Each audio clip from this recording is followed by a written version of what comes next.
Hello साथियों, मैं Dinkar sir उर्फ Dilkhush perfect coaching centre Kalyanpur. आज जो ये क्वेश्चन बताने जा रहे हैं आप लोगों के बीच, क्लास 10वीं का है, मैथ का 2026 के लिए जो VVI क्वेश्चन है। आइए इस क्वेश्चन को सॉल्व किया जाए। क्वेश्चन है AP 8,3,-2 डॉट डॉट के प्रथम 22 पदों का योग ज्ञात कीजिए। अब इसमें सबसे पहली है, इसमें प्रथम पद निकालना है और सार्व अंतर निकालना है। तो ए जो है, ए के मतलब क्या होता है? प्रथम पद। ए के मतलब क्या होता है? प्रथम पद। तो ए बराबर हो गया 8। फिर डी निकालेंगे। डी के मतलब होता है सार्व अंतर। डी के मतलब क्या होता है बाबू? बोलो, सार्व अंतर। डी बराबर फॉर्मूला क्या होता है? A2 घटे A1। तो A2 के मान क्या है? A1 A2 A3। A2 का मान हो गया 3, माइनस है तो माइनस A1 के मान हो गया 8, प्लस माइनस क्या होगा? माइनस 8 में से 3 घटाएं कितना बचेगा? 5। उसके बाद पदों के मतलब होता है n। पदों का मतलब क्या होता है? n। तो n बराबर हो गया 22। अब इस सवाल को सबसे पहले सॉल्व करने के लिए आपको फॉर्मूला याद करना पड़ेगा।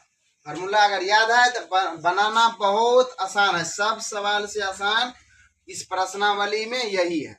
तो फॉर्मूला याद कर कर उसके बाद मान बैठाएंगे। मान कैसे बैठाएंगे? आप लोगों को जो है चुटकियों में याद करवा देते हैं। अब देखिए, n है, n के मान कितना है? पद कितना है? 22 है। फिर बाय में कितना है? 2। फिर है कॉस्ट 2 है तो 2 बीच में किसका चिन्ह छुपा हुआ है? प्लस का, माइनस का, गुना का। तो गुना के चिन्ह जो है छुपा हुआ है, तो हमने गुना के चिन्ह दिए। ए के मान प्रथम पद कितना है? 8 है। फिर क्या है? प्लस।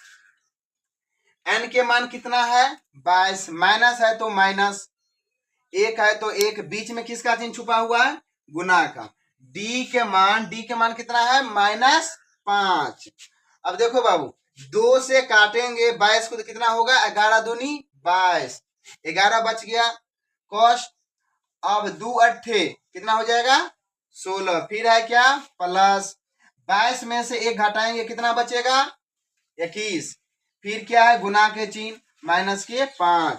फिर 11 16 प्लस और माइनस क्या हो जाएगा? माइनस। 21 पंचे, 21 से गुना कीजिए 5 को, कितना हो जाएगा? 105। अब वहां पे क्या बचा था? 11। अब 105 में